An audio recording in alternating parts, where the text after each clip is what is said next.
Hi, you're watching Floyd Steinberg's YouTube channel. Canadian developer Andrew March has sent me a prototype of his new MOS416 FN synthesizer, which is a reissue of the Yamaha DX7, so to speak. Oh, and there's a Kickstarter campaign for these, which is linked in this video's description. So if you think this is an interesting video topic, please join me in the next minutes. Here we go.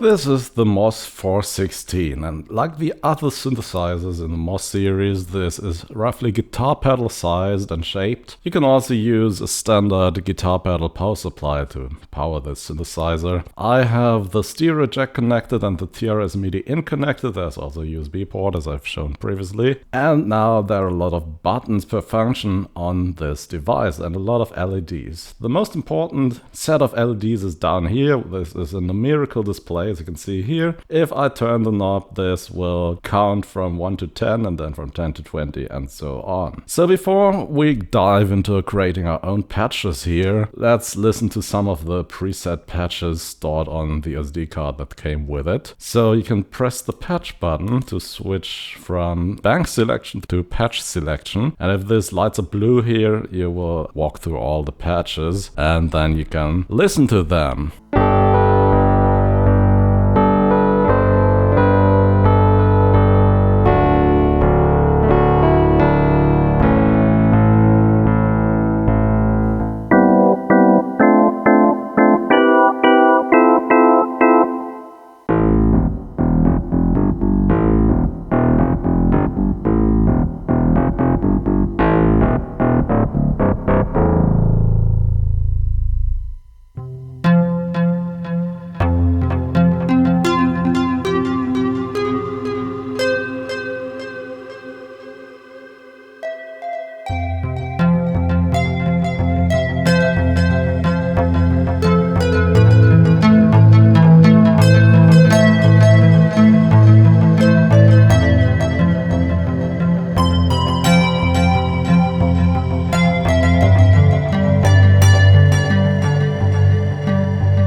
Andrew also sent me this copy of a page from Keyboards magazine in February of 1987. This is Brian Eno, and he posted his 4 favorite DX7 patches he created here. We can take one of these and enter all the numbers that are printed here into the MOS416 and then we'll see if we get a good sound out of this. So here I can now add number after number into the UI. For example, I added the EG level 1 values here. So press this button.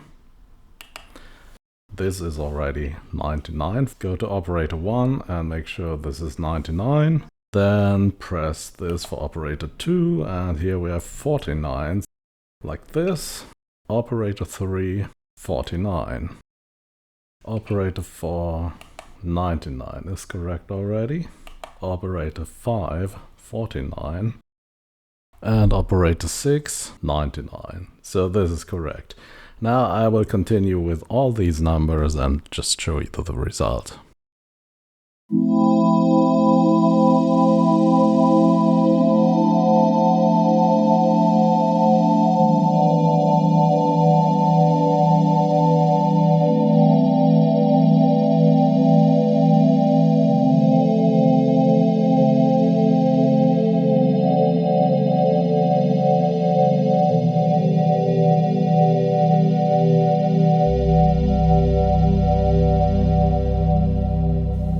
Okay, but enough of that, I want to create my own sound. Take a look at the user interface here. Every button has a label printed above and one below. You can select a function that's printed above a button by just pressing it. For example, here I'm choosing operators. There are 6 of them on the DX7, so this will go around after 6 clicks. The function printed below can be accessed by holding the alternate button here and then pressing this button. And for example, I will start by choosing an algorithm. You can see the display is changing here. And down here we have a numerical display. At the moment this is showing 15. So these are decimals and these are single digits. If I turn the knob now, you can see it will go around. And I'm going to use algorithm number 3, which are 2 stacks of operators running independently, and I will use one stack to create a bell-like sound and the other stack to create a filter sweep-like sound. Let's start. I'm working on an algorithm here, and it's operator 1 we're working on. Let's start with the amp envelope of operator 1, which is a carrier. It creates sound and doesn't change the sound, it's just a sine wave. I can now set the attack volume and the attack speed. So you can see here is level and here's rate, and pressing button number 1 will choose level of attack. And let's go in and just change the volume here. So this is full volume. Now I will edit the attack speed. I can change this here so you can hear the difference. So there's a slow attack speed and go all the way in. And we have a fast attack, right? On the DX7, you can change the rate and the amplitude of each ADSR phase of the envelope. We're going to skip the decay phase because we don't need it. We can just go straight to the sustain phase and change the level here to the desired level.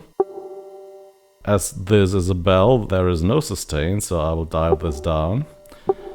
But I can now change the rate at which this happens. The faster you go here, the faster it will decay to 0. So we're going to decrease this number a bit.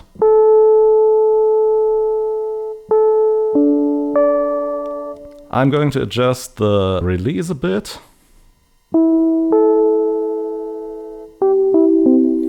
Alright, now we can work on the next operator. And the operator number 2 is a modulator which will change the sound of operator 1. In order to let us hear better what's going on here, I will first change the cause tuning. This is the frequency difference to the carrier in octaves. So at the moment it's at the same octave as the carrier, but if we change this we should hear that bell-like sound emerging.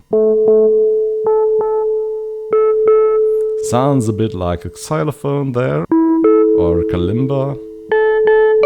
Now like an organ. Now we're getting into bell territory.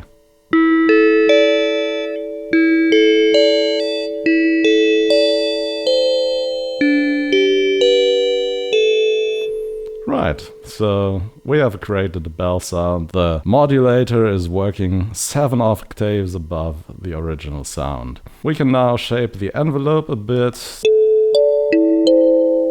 I want the decay rate or the sustain rate to be a little bit slower.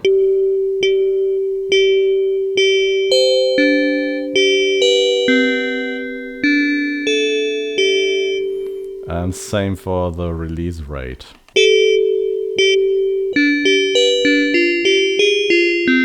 Right, I can now adjust the third operator as well, but as I've shown you the principle already, I'll skip the video to the next part at which I will adjust velocity sensitivity. Right, let's introduce keyboard velocity sensitivity. I will first work on the first oscillator here. And the more velocity sensitivity you introduce, the more it will change the loudness of the overall tune here.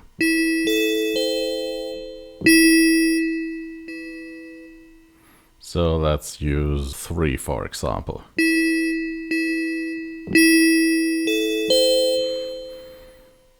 If you introduce this on the modulators, things will change a bit. This will not affect the loudness of the sound, but its timbre, because we're changing the strength of the modulators. Here's no keyboard velocity sensitivity, and here's a bit of it.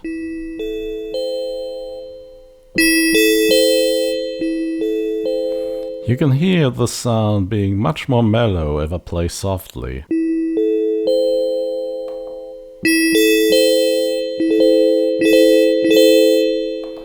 Okay, now I'll use operator 4, 5 and 6 to create a filter sweep-like pad. Let's change to operator 4 and bring up the level, so press alternate and level, and yeah, it's already at full volume here. Now we want to change the attack rate.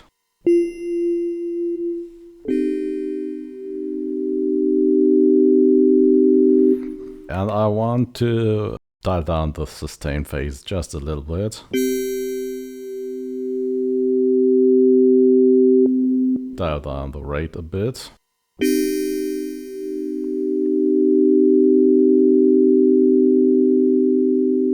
And then the release also. It will go down all the way to 0, of course, but the rate is going to be a little bit longer, so we have more ambient, soft sound.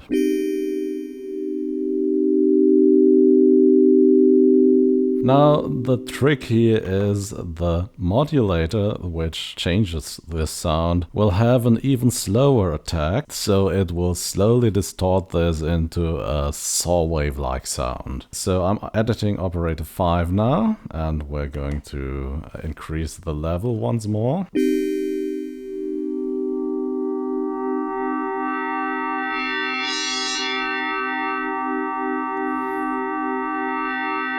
So this is the maximum distortion we're going to achieve. And we first want to adjust the cause tuning.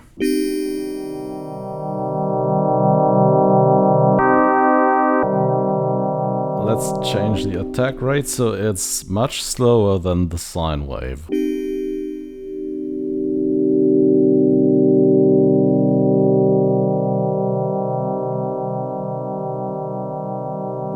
Okay, and we can also adjust the sustain level so it swells and then ebbs a bit.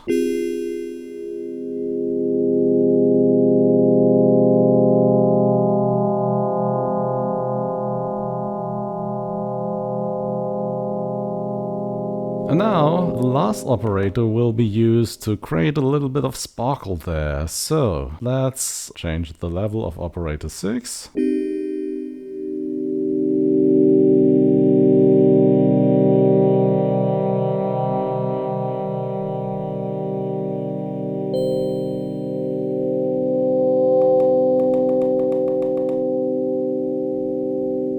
Yeah, that's a short overview of what's possible here. You can, of course, use more functions to shape the sound. Everything is editable using these buttons here and the numerical display, so it's quite easy to come up with sounds. You can always save your patch, for example, to here when you're done. I've added a big effect to this patch. There's a chorus, a reverse delay, and a black hole reverb, and now we can just play some ambient music here.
So far, so good. Yeah, and that's it for today. The MOS416 16-voice 6-operator FM synthesizer that's based on Yamaha's DX7 classic FM synthesizer from the 80s. The price of this is going to be around 180 Canadian dollars, but if you support the Kickstarter campaign, then you can shave off that price a little bit. The only thing I miss on this prototype really is a screen.